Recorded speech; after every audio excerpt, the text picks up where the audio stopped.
সকালবেলা বনের পাশে ছোট এক পুকুরে হাঁস মা রিনা বসে আছে, তার ডিমগুলো সুন্দর করে ঘাস দিয়ে মুড়ে রাখা। রিনা বলতেছিল, তো আজ আমার ডিম থেকে বাচ্চা ফুটবে কি না কে জানে, আল্লাহর রহমতে যেন ঠিকঠাক হয়। হঠাৎ সে কিছুক্ষণ ঘুরতে যায় খাবার খুঁজতে। রিনা ফিরে এসে দেখে তার একটি ডিম নেই। চোখ বড় হয়ে ওঠে তার। রিনা চিৎকার করে বলতেছিল, আমার ডিম কই গেল? এ সময় পাশের গাছে বসা কাক কালু ঘাড় ঘুরিয়ে তাকায়। কালু কিছুটা বিরক্ত হয়ে বলল, কি হয়েছে রিনা, এত চিল্লাচ্ছ কেন? তুই নেছিস তো?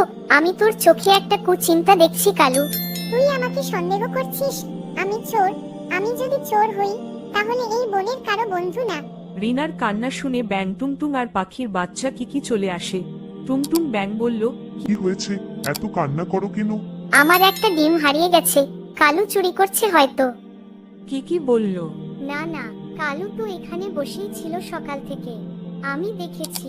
ঠিক বলছো কিকি, আমি কারো ডিমের দিকে তাকাইও না। রিনা, আমি তোর শত্রু না। সবার মন খারাপ হয়ে গেল।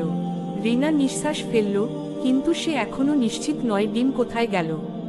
টুংটুং বলে উঠল, আমার একটা ধারণা আছে, হয়তো ডিম গড়িয়ে কোথাও পড়েছে। আমি পুকুর পাড়ে গিয়ে দেখি।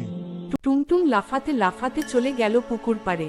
কিছুক্ষণ খুঁজে হঠাৎ চিৎকার করে উঠল, পাইছি পাইছি, একটা ছোট গর্তে ডিমটা আটকে আছে। সবাই দৌড়ে গেল। গর্তে একটু কাদামাটির ভিতর ডিমটা আটকে ছিল। ডিম ঠিকঠাক ছিল, শুধু একটু ময়লা লেগেছিল।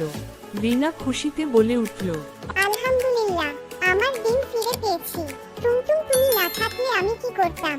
সন্ধ্যা হয়ে আসে। রিনা ডিমটা আবার বাসায় নিয়ে যায়। সে সবার সামনে দাঁড়িয়ে বলে, আমি আজ একটা বড় শিক্ষা পেলাম, কাউকে সন্দেহ করা খুব খারাপ। কালু, আমি দুঃখিত, তুমি আমার বন্ধু। কোনো সমস্যা না, আমরা বন্ধু ছিলাম, আছি, থাকবো। আর সেদিন থেকে রিনা বুঝে গেল, শুধু নিজের চোখ দিয়ে দেখা নয়, মনে ভালোবাসা আর বিশ্বাস রাখলেই বন্ধুতা টিকে থাকে। বন্ধুরা, কখনো কারো ওপর ভুল সন্দেহ করো না। আগে সত্যটা জানো, তারপর বিচার করো। আর মনে রেখো, বন্ধু মানেই শক্তি, সাহস আর ভালোবাসা।